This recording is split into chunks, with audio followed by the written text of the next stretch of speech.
Yes, as a matter of fact, since the book Unbroken has been out 4 years, um, we would receive telephone calls and letters from people that were saying, "Oh, this really has changed my life." One letter, the guy said that if Mr. Zamperini can endure 47 days adrift in a life raft, I can get through my kidney dialysis.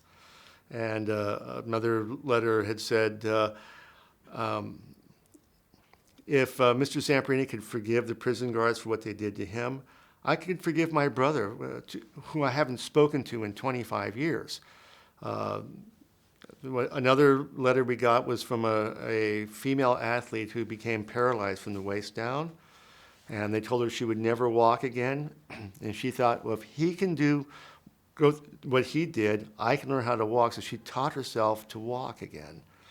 And in her letter, she described that when she took her first 10 steps, she could not feel her feet touch the ground, but because she trained herself, as an athlete, she trained herself to walk. She was able to walk 10 steps for the first time in years. And then at the end of the letter, she says she's up to 20 steps now. So there's just, his story has changed a lot of people's lives in a lot of ways, and it will for a long time. The day my father died, I looked him in the eye and I told him that he was not going to live past that evening. And but I also said that you're going home to be with Jesus.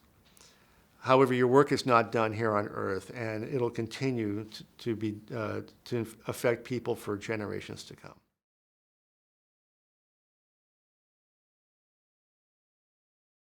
I believe so.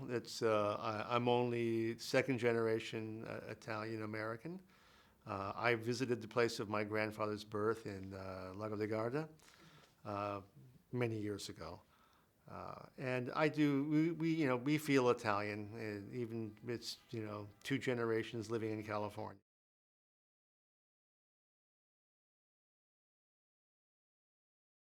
Being Italian Americans, they were nominally Catholics. They didn't really practice all that much, and he never really gave God that much of consideration. Going through the life raft experience, he began to pray for the first time in his life, and he would pray, God, if you will get me through this, I will seek you and serve you for my entire life. He repeated the same prayers in the prison camps, excuse me.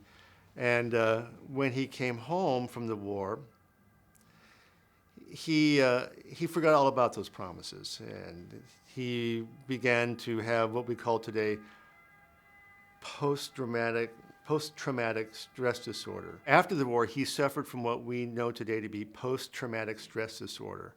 And to deal with that, he began to medicate himself with alcohol.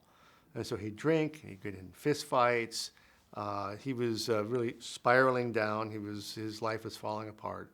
And in 1949, some neighbors got him to come see an evangelist in a revival meeting in downtown Los Angeles. It was a young preacher named Billy Graham, who went on to be very famous.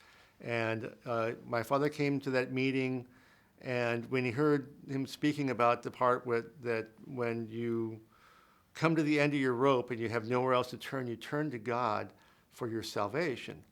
So it made him feel like he didn't take care of his part of the bargain. God got him home from the war alive, but he didn't seek him and serve him. And it was at that moment that he decided to go down and seek out a counselor and get on his knees and pray the sinner's prayer. Now, up until this time, for about 5 years, he'd been having recurring nightmares about being beaten by the bird. And these nightmares would always end up with him trying to choke the life out of the bird, and it just was recurring every night. When he got up off his knees, he realized he was done getting drunk. He realized that he was done getting in fights. And he also realized that he'd forgiven all of his captors, including the bird. He went home that night. It was the first night that he hadn't had that nightmare, and he never had again the rest of his life. And he lived to be 97.